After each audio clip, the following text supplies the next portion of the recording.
I have DOMs from my lower back all the way to my neck. Literally all of the back of me is sore. There's DOMs everywhere. I've got DOMs in my traps. I have sore traps, sore lats, erectors basically from the neck all the way down to my lower back. My ribs actually hurt as well. My ribs. So I think those are the, I guess, external obliques. I don't know what that is. How can your ribs hurt from what I did yesterday? So this week I had three light days, and then yesterday I did the rack pull of 250 kilos, and then I backed off with 3 sets of 3. That was my day yesterday, and I worked up after that to a squat of 180, and I went home. This morning I woke up and I was like stiff as a board. If I worked out this morning, like literally, 4:30 in the morning, I don't think I could do anything. But what I did was I went to work. So 8 hours over my feet, basically just walking around the place, working as a nurse. You can imagine what I did today. My back didn't trouble me all that much when I was kind of walking around, but definitely when I woke up, I was like, man, I'm really, really sore. Kept moving around all day, whatever. Very, very sore, kind of reaching down to pick something off the ground. Had a shorter shift today, so I had 8-hour shift today rather than a normal 12. And so I thought to myself, let's just train in the afternoon. I kind of opened up a bit of a window after work, and so we went to the gym. I was expecting a shock of a workout. Man, if your erectors are spent, tell me an exercise that doesn't involve the erectors. Freaking walking involves the erectors. So I thought to myself, man, I feel my erectors when I'm walking. I feel their kind of, their presence. And I thought, man, there's no way I'm going to squat today. I ended up hitting 200 for 1. How that happens, I have no idea. So it makes me think to myself, like, what the hell is DOMS, man? What the hell is DOMS? I've heard people talk about it's a bad idea for you to kind of base your training kind of outcome, your training results just on DOMS because it's a poor indicator of an effective training session. In my experience, I've always thought to myself, DOMS basically come in when you've done too much work for your current fitness level. So if you go from never squatting at all and then all of a sudden after 2 months you squat for the first time, you're going to be sore. If you squat once a week, you're going to be sore pretty much, depending on the volume. If you just come in and do nothing, you're not going to be sore. But this is one of the biggest reasons why I love squatting every day, because I never get sore with squatting every day because my muscles are continuously getting, the same stimulus every single day. And so there's no change there's no surprises there. Now, if I go ahead and do a big squat, I'm going to be sore. Mostly through the adductors, maybe some quads, but it's rare. I haven't done a rack pull in God knows how many moons, very, very long time ago. I've done deadlifts recently, but I've never done any sort of pulling like I did yesterday. So I worked up to 250. Now 250 is by far the heaviest I've ever kind of done in a pull, whether it be off the floor or any height. I look back at my log yesterday, training log, and I realized I'd never touched 250. It doesn't matter what height of a pin or of a rack pull or a block pull. I've never done that. And I've never really done so much volume. I never really do volume with pulls at all. And yesterday I did 3 sets of 3 at 80% of the 250, which is 200 kilos. So quite a lot of work. So I was kind of expecting to be sore. And so, of course, I was sore. And I'm thinking to myself, maybe the training session today went really well. And here's the 200 kilos. It went really, really well because I went to work today and I was walking around a whole bunch. So here it is, 200. I mean, it's not the greatest lift, but the fact that I had confidence within myself to go for it meant that I felt pretty good. So here it is. Quite happy with that. All things considered, I'm very, very happy with that. The fellas in the background there, you already saw the footage, but they walked up to me, introduced themselves to me. Really nice fellas. They watched the channel, they're subscribers. They were asking me, how you going since you've come back to work? And I'm like, dude, it's completely different. I had basically 2 weeks of squatting every day, hitting 200. Now I'm kind of hit and missing all over the place. My performance has dropped immensely. So I had a bit of a chuckle about that, the effect of work and the effect of, I guess, for them, the younger lads, they're probably working as well, a few hours, maybe a week or whatever. They're probably going to uni, school, whatever they might be doing. So when you're a busy guy like that, it's very, very hard. It's very, very hard. So we kind of talked about that. It's really, really cool. I always say the same thing to you guys. It's really cool when subscribers walk up. It's kind of like I don't know them, but they know me. So it's when they ask questions, it's like they know me, but they know me. It's just really, really weird. But yeah, I wish I had no work at all. I could just freaking squat 200 times one every single day. So what you're seeing here is front squats. Now, I've had quite a lot of discussions with you guys about front squats. In fact, the other day when we were sitting at that food place, we were eating, my cameraman and another fella that was sitting with us, we were talking about what would the conversation be if Dmitry Klokov and Ivan Abajev was sitting right next to me. So Dmitry Klokov is like one of my, I guess, idols growing up. Not growing up, but ever since I've kind of gone into the lifting game, I've always kind of looked at Dmitry Klokov like, man, that dude is literally like the god of training to me in the gym. I've never kind of looked at, Eddie Hall, or never looked at like the I guess the strongman competitors. Although Pudzianowski, I don't know whether you guys know Pudzianowski from back in the day, the strong dude. He was the only guy that actually looked like he was in shape, although he was probably leaking steroids from his eardrums. He looked kind of fit. But Dmitry Klokov, for me, it's kind of like, he's a weightlifter, right? So he's athletic as all hell, he's strong as all hell, and he's looking good. How many weightlifters do you see that actually look good? Which is, really, really cool. Now, you could say the same thing about what I just said about Pudzianowski. Maybe Klokov's doing doping, whatever. They probably all are anyway. But, from outside looking in, when I first kind of walked into the gym and I looked up these people, I thought Dmitry Klokov is an idol right there. So the conversation the other day was, what do you reckon they would tell me? The cameraman was telling me, what do you reckon that he would tell you? And I automatically, I know, those dudes know 50 million things more than me. But I said to them, I reckon they would just say to me, mate, you are leaning over like a in your squat. I reckon you need to front squat. Forget about the back squat. Just front squat for the next 6 months and just keep working on your front squat. And eventually your body will assume the position of being more upright in the squat. That's what I feel like they would say. Even Abajev never really got his guys to squat, back squat. It was predominantly all front squats because it was most specific to what the hell they were trying to do, which was weightlifting. Back squatting is not specific enough in a training program like what he was kind of pushing, which was high specificity, high frequency. And so for him, the only time you would do a back squat is if you kind of hurt your wrist, a snatch or whatever the case might be. So that's what I said to the boys. I said, look, I reckon they would just say to me, spend a lot of time in the next few months front squatting, and you will see your back squat will be more upright. And so anyway, as I was telling them the freaking story, what I reckon they would tell me, I thought to myself, well, why don't I take my damn advice and start front squatting?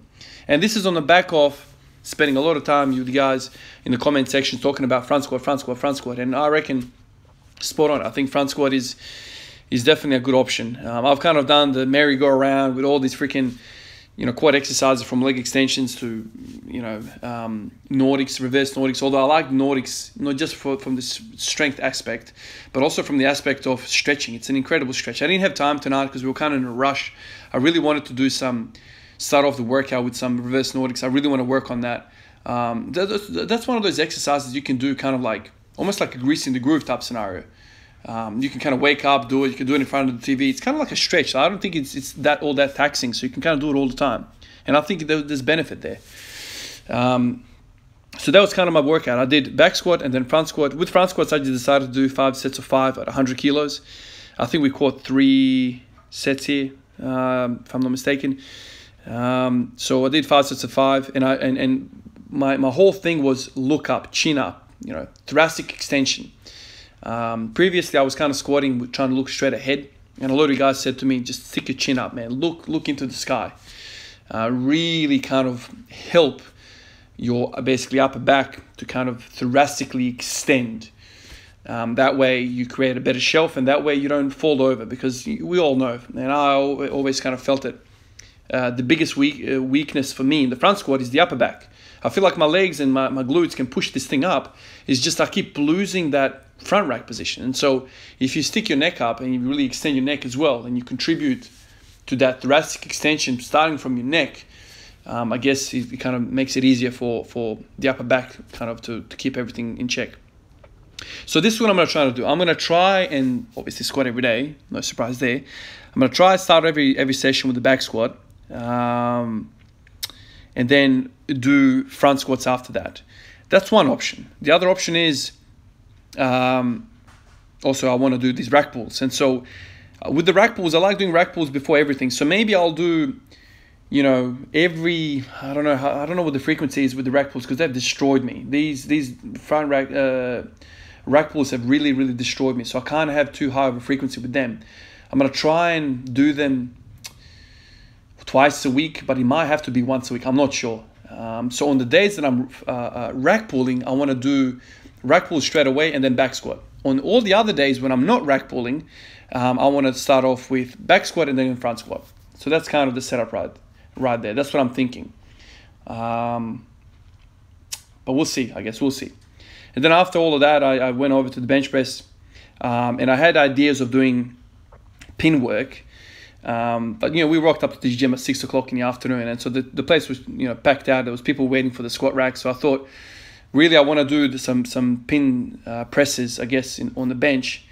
But I didn't want to just use up the freaking squat rack for like an hour. I just feel bad. You know, this is the kind of thing you can do at home, but not in the gym. So what I did instead, I just went over to the free bench press, and I did you know, the Bilbo thing that I do. So work up to a heavy single, which is 110 today, and then I went down to 70 kilos, ended up doing 25 reps there, and then I did 90 kilos for 3 sets. I did 8, 7, and 5, I think, and that's kind of the portion for the upper body. That's basically all I'm doing for my upper body right now. So I don't know, you know, I feel like you can't go from one exercise to the second exercise to the third exercise and just go heavy in all of them. There seems to be a diminishing energy level as you go on with workouts. And there's also kind of studies to show that if you kind of go beyond an hour in your training session, then there's all sorts of hormonal consequences to that. Your testosterone drops and all sorts of things. Your cortisol level increases and your performance drops. So keep in mind that, you know, at the start, the first exercise that you do, you're going to be the best and the freshest, obviously. I mean, so that's kind of your heaviest lift. It should be your heaviest lift of your training session at the start. That's what I feel. And then the thing that you do the last, it's going to be the weakest. And so it makes sense to me to do volume in those kind of later exercises and put your kind of strength exercises, if you will, or your power exercises right at the front. That's kind of what makes sense to me the most. So that's kind of what I'm doing with these bench press workouts. Ideally, I'd want to do, you know, heavier kind of sets with the bench press, but I'm just gassed by the time I get to it. You know, I did front squats, I did back squats.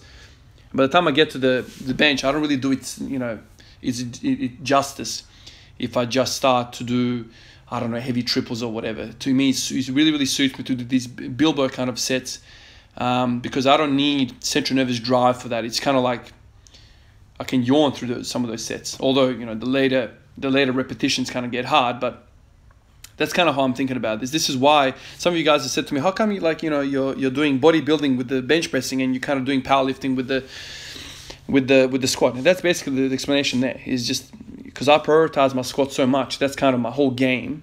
That's all I want. That all the other stuff kind of has to be bodybuilding, because I just don't have enough drive. I don't have enough will to fight heavy weight anymore. Like, yeah, I've got maybe 30, 45 minutes of like hard yakka work in terms of heavy weight, and then after that I just want to do some freaking pump work and just feel good about myself, because there's a toll that you know, heavy weight takes on you. This is why, like, if you go 2-hour sessions, and this is why powerlifters have such a long rest period as well, man. I remember like listening to some of the old timers talk about like 3-hour sessions. 3-hour sessions, just imagine that. Like, they're taking like 5 to 10 minutes between sets. I guess if you're benching 500, 600 pounds and all of that sort of stuff, and you're going for singles, doubles, triples, whatever the case might be, you know, you need to have massive rest periods. I know Pavel Tsatsouline, when he was explaining in the book Power to the People, when he was explaining Grease in the Groove method, he was basically saying that you need to have creatine restored in your muscles before you go back into it. If you don't allow the central nervous system to repair and all those salts kind of to, you know, repolarization, if you will, I don't know if that's the right term, to kind of happen in all of the nervous system to kind of restock, I guess, in electrolytes, and your creatine to restock in your muscles, you're not going to be able to have the same performance. It's well and good if you're doing bodybuilding, but if you're really training strength training, you need to recover, and the central nervous system takes a little while to recover. It's way longer than your breathing rate. It's kind of what I've always kind of done. You guys ask me, what's your what are your rest periods? It's literally my breathing rate. I sit there and I wait for my breathing rate to kind of settle down, and then I maybe wait another minute, and I'm good to go. And that's usually maybe 2-3 minutes, most cases. Actually, my cameraman said today, dude, you've smashed this workout. This whole workout took us like 45 minutes, man. I had 200 on my back within the first 10 minutes from walking into the gym. Like it was very, very quick. So literally it takes me bar 60, 100, 140. The rest periods are me taking the plates and putting it on the bar and then following with the clips. That's the duration. And I walk around and I might have a sip of water and I'm back at it. That's literally my whole resting period. It's only until I get to 180 to 200 that I maybe take a little longer. I kind of take a bit more time to get mentally ready for it. But that's how quickly I train. But if you're going to do multiple sets, like 10 singles or 5 singles or whatever, at a really high weight, you need to let the central nervous kind of recuperate, and that can take up to 10-15 minutes, depending on, I guess, your fitness level and your experience and your strength level and your maturity as a lifter. If you're lifting 500 pounds, it's a lot different if you're lifting 140 pounds. Anyway, enough with that black screen. I'll catch you guys tomorrow for another workout. It's going to be another gym session, so I'm looking forward to doing some pin squats tomorrow. That'll be on my mind for a few days now. All right, guys, I'll catch you in the next one. Peace out.